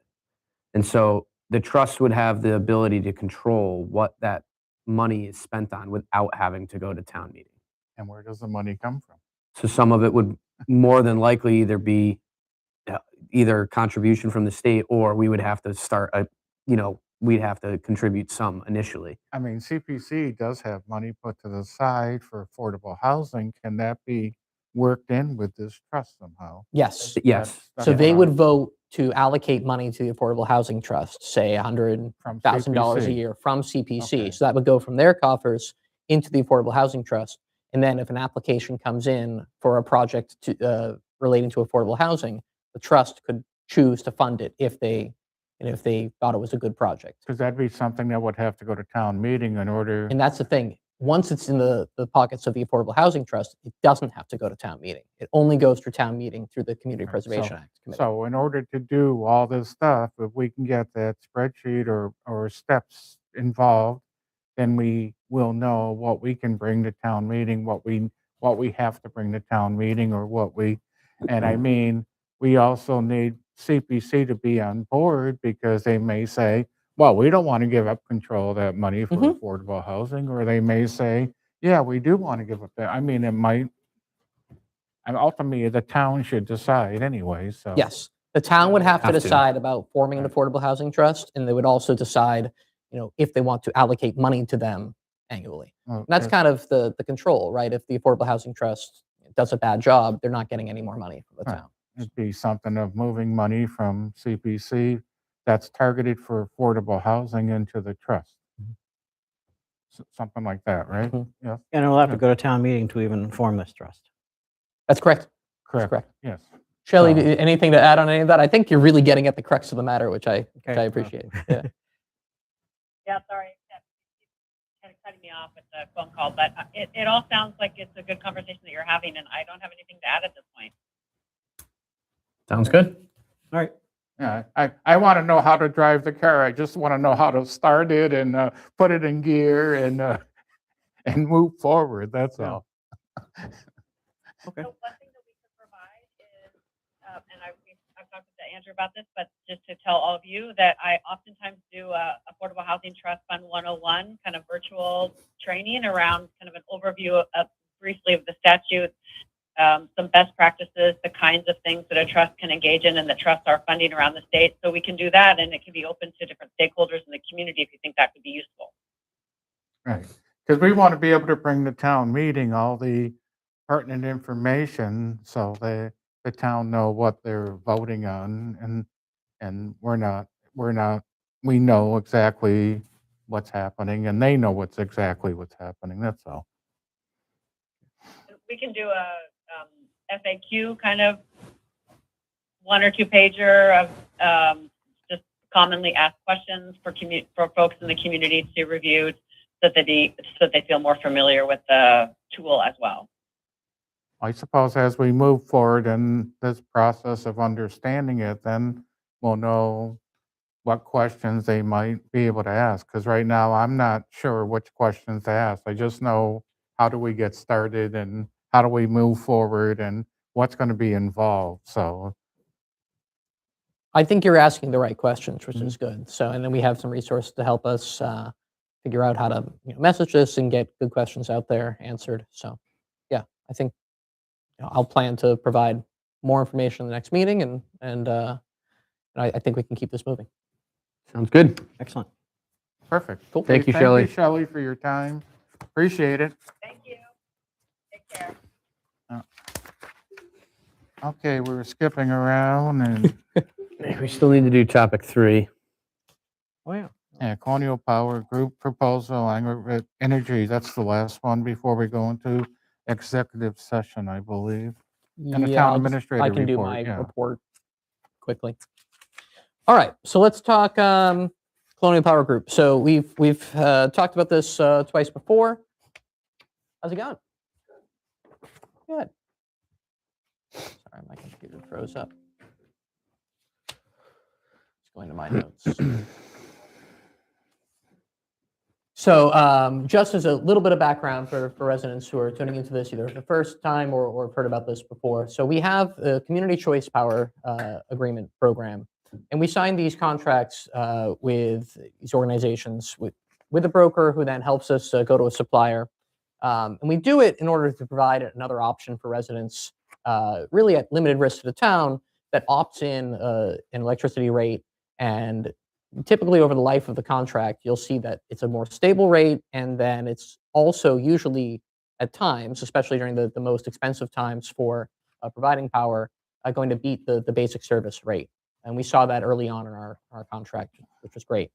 In our most recent renewal, we needed to deal with a new concept called DAISY. So it's the Day-Ahead Ancillary Services Market Costs. And this is something that ISO New England, which is the overseer of the power markets all around us, instated and said that we had to deal with this in our contracts. We didn't know exactly what these costs would look like. They were instituted in a way to make sure that if power was needed immediately in different markets, that there'd be an extra cost. It's kind of a goofy thing, but we just tried to roll with it. ISO New England, this power overseer, recommended setting a certain rate in these more variable contracts. We set the rate 4 times as high as that. As we've seen these costs come in for the first time, it's become apparent that the rate that we set wasn't high enough to capture these costs. And this is something that we owe to the supplier. It's not like they're making money off of this. To make a fair contract, we had to set it at a certain amount. And it's looking like we're going to need to raise our base rate in order to capture these DAISY costs. So what I'm asking for from the board is I'll work with Colonial Power Group.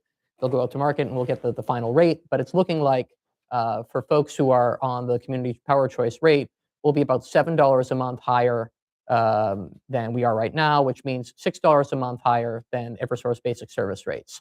Now, the good news is that because it's a pretty flexible program, residents can opt out anytime. And we're pretty sure that we're going to beat the basic service rate come August, because Eversource will have to price in these DAISY costs, everything else. They haven't been dealing with it yet.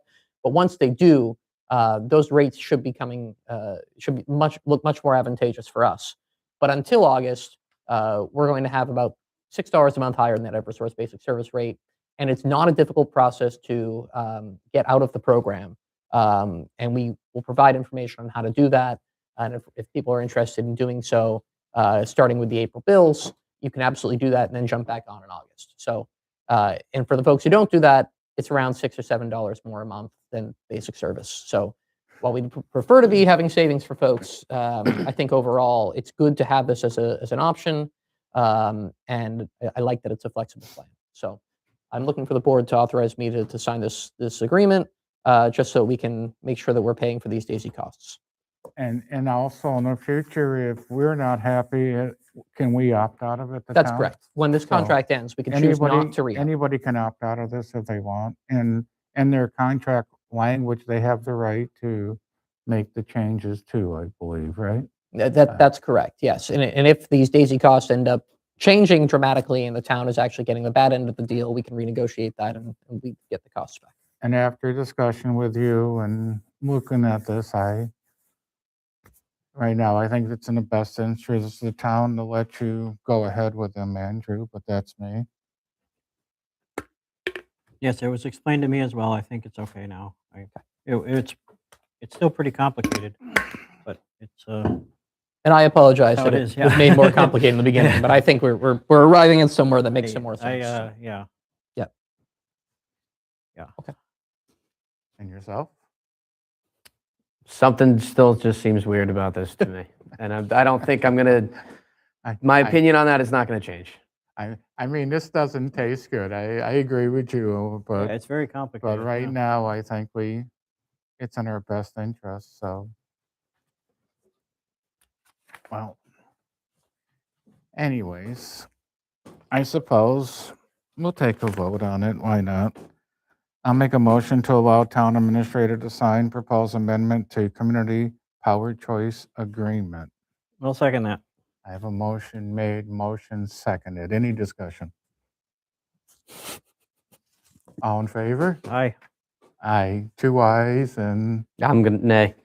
1 nay. Okay, motion carries. Okay, we'll move to town administrator report. Great. Well, I'll be very brief since we've gone over plenty so far tonight. So the first item is I have for you 3 proposals essentially for IT contracts. We're not going to make any decisions tonight, obviously, because you're just seeing these for the first time. But we're right now getting services from Suzer Technologies. They've been very good to work with. I like them. I just think it's a valuable thing to do, to go out and get other quotes and find out if there's other services that we could be receiving that maybe would be a better fit for us. And it's really been precipitated mostly because I helped the Pioneer Valley Planning Commission with their consideration of regional IT services. They had a great proposal from a group called Entree Technologies, and they have put a proposal together for us to look at. They're out of Westfield. They have some good things to offer. We also have a separate IT vendor for our schools, Twin Lakes Technologies, and they helped with a project earlier this year. It was kind of at the nexus of a town and school project. They did a great job, and they're providing good services. And they're over at the schools 3 days a week. So if something came up with us here, they could come over pretty easily, which could work out nicely for us. Right now, our Suzer contract includes 1 full day a week on site, which is actually quite good. But if something happens on a Monday and our tech is, say, in Orange or Montague, they could typically come over, but it'll take some time. So if someone's over at the schools instead, they could get here faster. So I think these are for your review. If you have questions about them, I'd love to hear from you. And then if you have any thoughts about how to make a decision, if maybe one of the 3 of you would like to be involved in interviews, or if you want to interview all the firms, just if you have any thoughts on that, I'm happy to take them. But just want to make a decision in the next couple weeks so we can budget and be ready for next year. But any thoughts that you have on how to make a decision would be welcome. I guess the first question that I have is, are we utilizing a information tech every 1 full day a week? It's a great question. Typically, they can clear out all the tickets, I'd say, in half a day. There are days when they are here multiple days a week if something crazy has happened. he sometimes has to put in, almost 2 days of work. But there are also times when, they're working on other stuff. They're clearing out tickets from other towns when they're here. So if someone was here half a day a week, would it be fine? Probably. Do we really just need more flexibility for someone to come, if someone's computer or something isn't working on a Monday and they come on Thursday, maybe that works better too. But we've had pretty good responsiveness from our Suzer tech, who, even if they're working in another town, they can get here pretty quickly to deal with something urgent, which is nice. But not as fast as if they were at Smith Academy. So, hope that answers your question. Yeah, I know that the tech company that we use in my private sector job, that they pretty much can do everything almost 100% remote. They just take over our computers from wherever they are. It's really weird. Yeah, it is. But yeah, it seems like a pretty high expense for something. I guess I didn't realize that we had that much On-site. need for an on-site tech. Especially if there's another tech company that's already at the schools as well. Yep. So, Yeah, it's an option. The schools still have IT, a couple IT people over there. It's all through a vendor. Okay. believe. They don't have positions anymore then for, It- there I- used to be IT special. I mean, there used to be like Mr. Muse years ago, and there was like 2 IT people. I'm pretty sure it's all managed Okay. through All right. contractors. so I do have a question on the entree contract. Yep. So on the second to last page, there's the quote summary and then there's the monthly expenses. I'm assuming the quote summary is just a one-time fee. Quote summary would be a one-time, and then the monthly would be the monthly. Yeah. I think the quote would probably be once a year, I would think, for renewing those uses, I think. But I'll confirm with them. I don't believe that would be the monthly. So the costs actually end up being around the same. for all Almost three. exactly, yeah. All three end up around that $40,000 level. Yeah. So it wouldn't really be a change to save money, most likely. Although I haven't gotten Suzer's newest proposal for next year. What I put in was their last year quote. Yeah. And I need to go through all three just to make sure that they are apples to apples, the same services Right. that are being Yeah. provided. That's Yeah. important too. The entree one doesn't include, it includes just basically once a month being here in person. And the rest would be serviced by, as you're saying, Luke, through the online system. Yep. While we're on this subject, I know in the past we were trying to set up a replacement program for some of our computers in the offices and stuff. Are we still doing that as far as, after so many years, replace certain technology and projected costs? I think we've been pretty good at that, budgeting for, replacing, as we go. I think we could probably stand to get an update on that, make sure we know what costs look like for the next 5 years or so. But yeah, typically we've been pretty good about budgeting for what we need on that, and maintaining our machines nicely. 'Cause that could go on the capital plan Mhm. for future, if we know in a couple of years we have to replace some of the computers or laptops or whatever. Yep.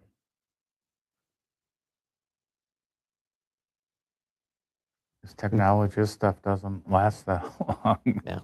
I mean, Yeah. Always new something. Well, if you like, what I can do, in the next week or two is kind of draw up a comparison between the three, and just as far as what I can tell, and then if you'd like, you can think about if you'd like to, anyone wants to be in an interview or anything else, Yeah, we or need- delegate the decision I to mean, me. we and need the a team good here. That's fine. IT service because we have to protect a lot of information in the town hall and the school systems and personnel information and, in our offices, there's a lot of online theft now with identities and all the kinds of stuff like that. So we have to fund IT people that are good Yeah. because could be at a big loss. But okay, so if you want to put apples to apples, that would be great for the next meeting and help us make a decision.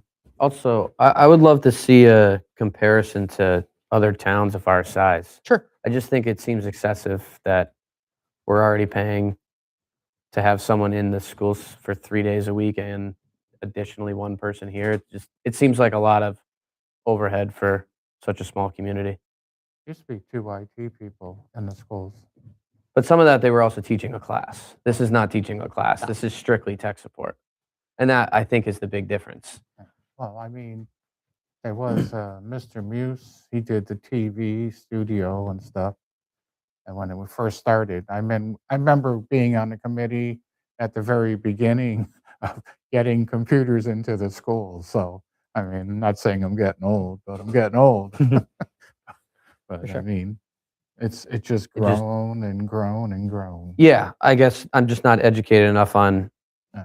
if are we tech heavy right now? Are we on par with other communities of our size?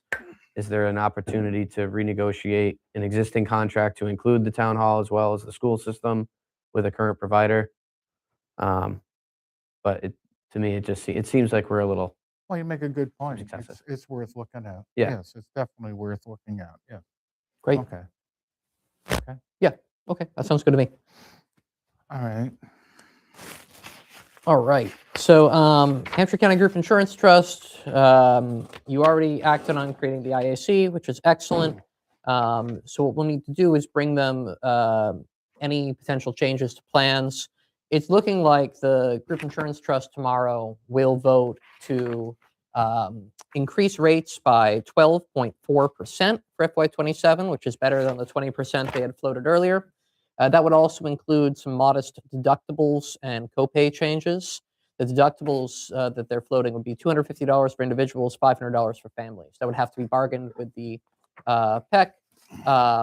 And I'm recommending that I will send them a letter letting them know that at your next meeting, you'll just do the very quick action where you say we're going to move to negotiations on this. We did that earlier on with the GIC. If you remember that, we had to send them notice that you would be voting on starting negotiations. And then you can vote at the next meeting to actually enter negotiations. So I'll plan to give them that notice that it will be on our next agenda, if that sounds all right to you. Yes, Luke? The only question, thinking back to topic 5. Yeah. It's just the deductible amounts that are outlined here versus there are slightly different. In the letter that they put together for the unions in advance, they were still considering 500 and 1,000. So 500 for individuals, 1,000 for families. The consultants for the trust were waiting on the results of a pharmacy benefit manager study, and they went out to market for pharmacy services and have found that they can have some significant savings there. And because of those savings, they felt comfortable enough bringing down both the deductibles and the potential rates. Okay. So they were saying 500, 1,000. Now they feel comfortable with 250 and 500, which I think could be an easier sell for the groups across the trust. All right. Great. Good. Right now, tentative launch day for new website would actually be next week, March 3rd. Process coming along nicely. We did a long training on how to use the site that Karen and I were in. Oh. Shout out, Greg. Hey.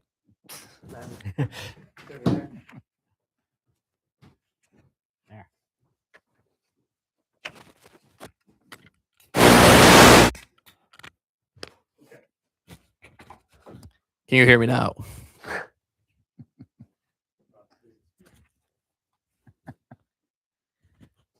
All right, how's this? Great. Oh.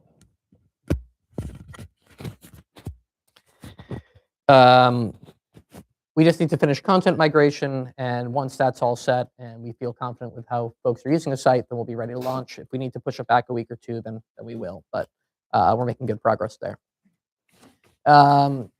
Route 5 project, this is mainly for residents to hear. I think this is something the board is all aware of, but we had this CEI report that flagged about 50% of the system is not being built to spec and having issues with the slope.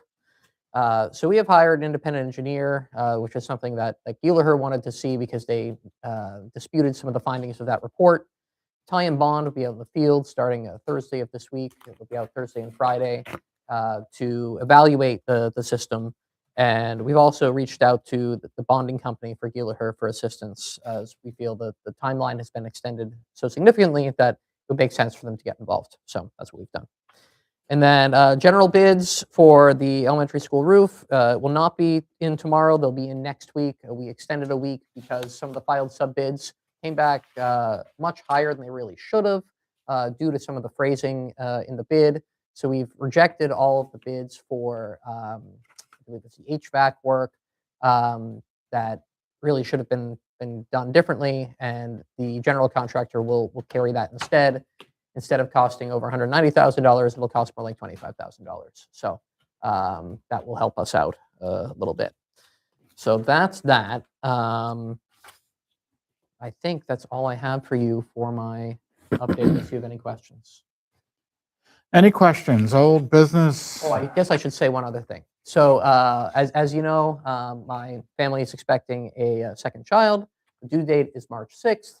As far as I know, my wife's not in labor yet. So we'll see when that will happen in the next 2 weeks or beyond. We'll see. I'm hoping to, still mostly be at your next meeting and be involved with everything. But if the timing works out a certain way, I won't be at the next meeting, and I'll just make sure we have an agenda and everything else in advance, and either the chair or maybe Karen can run the meeting. So just Second one usually comes earlier. that's what I've been told. So we'll see, but I'll work with the chair and the two of you to make sure that we feel good. I'll be taking some time when the baby is born. Obviously, it's a busy time of year, but we'll discuss how best to structure everything. But I'm not far away, and Well, hopefully everything works out. thank you. Yeah. It all works out. Good. Okay, under old business, there was the timekeeping. Is that electronic timekeeping? Is that? Tammy's moving done the forward? training. She is starting things off with the treasurer's office, so they will test it out there, make sure it feels good, send it to the rest of town hall, and then slowly get everybody else on board. So making progress. All right, perfect. Anybody else have any old business or any business unanticipated? If that being said, I make a motion to go in executive sessions with special counsel pursuant to general laws, chapters 30A, section 21A, and 3 to discuss strategy with respect to potential litigation arising from the Route 5 infrastructure project and pursuant to general law, chapter 30A, section 21A, 7, T, to comply with or act under the authority of any general or special law or federal grant and aid requirements, specifically the public record laws, GLC, general laws C4S and 7 and 26, and discuss privileged communication from special counsel and not to return to regular session. I'll second. I have a second, Jaworski, aye. Gannon, aye. Longstreet, aye. Okay, so we'll be going into executive session and not returning. And thank you, John, for taping tonight.